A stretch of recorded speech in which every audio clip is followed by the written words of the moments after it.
Қайырлы күн, құрметті менің көрермендерім, менің каналымның қонақтары. Бүгін біздер parenthesis, яғни қыстырма сөздер тақырыбын өтеміз.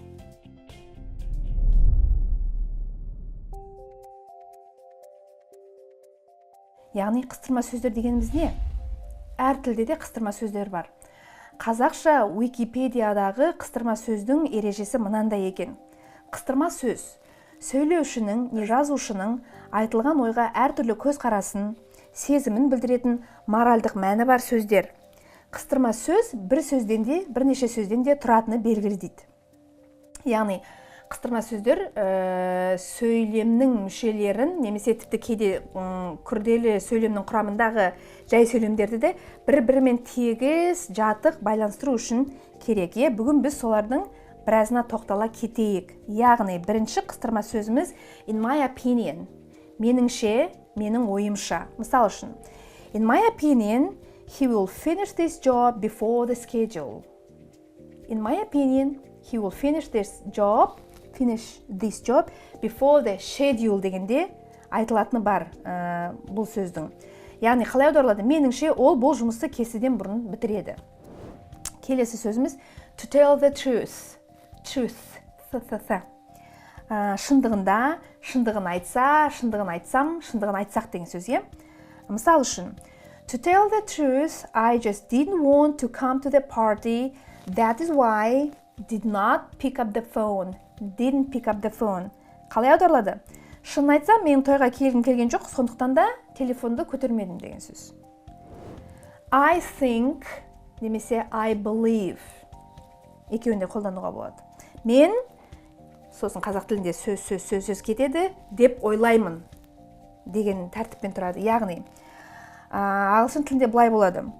We believe that she will catch up very soon. We believe that she will catch up very soon. Біз ол тезірек қатарға қосылып кетеді деп ойлаймыз. Catch up қатарға қосылу, немесе жіберіп алған, өткізіп алған қандай да бір материалды тез оқып меңгеріп алу, catch up. Есімізге сақтаймыз, фразалық етістік. Келесі қыстырма сөзіміз moreover. Moreover.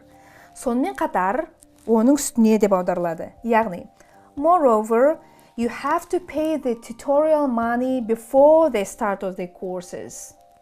Яғни, бізде әңгіме болып келе жатыр, сосын айтамыз. Оның үстіне оқу ақысын курс басталмастан бұрын төлеу керек екен. Келесі қыстырма сөзіміз firstly, біріншіден, secondly, екіншіден. Firstly, go and wash your face.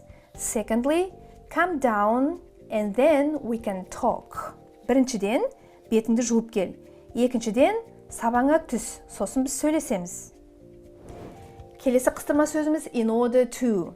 In order to. Қазақ тілінде бла сөз үшін деп аударылады. Ағылшын тілінде бұл бірінші орында тұрады. Қазақ тіліне аударғанда үшін деп сөйлемнің соңына кетіп қалады. Яғни, in order to improve your knowledge, we offer you the following courses. Сіздердің білімдеріңізді көтеру мақсатында төмендегі курстарды ұсынамыз. Яғни, in order деген қыстырма сөздің қазақ тіліне аударылуы осылай болып кетті. Келесі қыстырма сөзіміз to cut it short, немесе in short, немесе in a nutshell. Қазақ тіліне қысқасын айтқанда деп аударылады. Үш сөз, синоним бір-бірімен. Үш сөз тіркесі, сөз емес. Қысқасын айтқанда деп аударылады. Мысал үшін, to cut it short, we missed the plane. Қысқасын айтқанда біз ұшаққа кешігіп қалдық. Келесі қыстырма сөзіміз actually.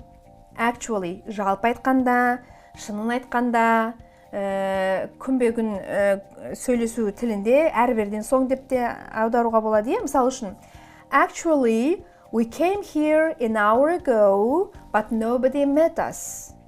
Шынын айтқанда, біз мұнда 1 сағат бұрын келдік, бірақ бізді күткен ешкім болмады. Келесі сөзіміз, қыстырма сөзіміз, luckily, fortunately, абырой болғанда деп аударылады. Екеуі бірдей. Luckily қолдануға болады, немесе fortunately қолдануға болады. Аудармасы абырой болғанда, сәтіне салғанда, бақытына орай. Мысал үшін, fortunately, nobody got hurt. Абырой болғанда ешкім жарақат алмады. Ешкім жарақат алған жоқ.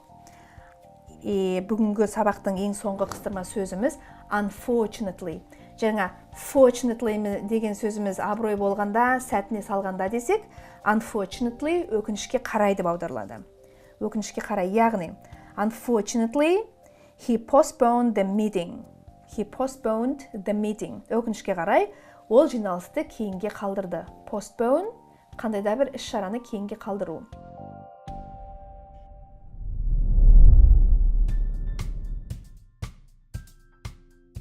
Ағылшын тілінде қыстырма сөздерді жазғаннан кейін үтір қоямыз, оны да ұмытпаймыз.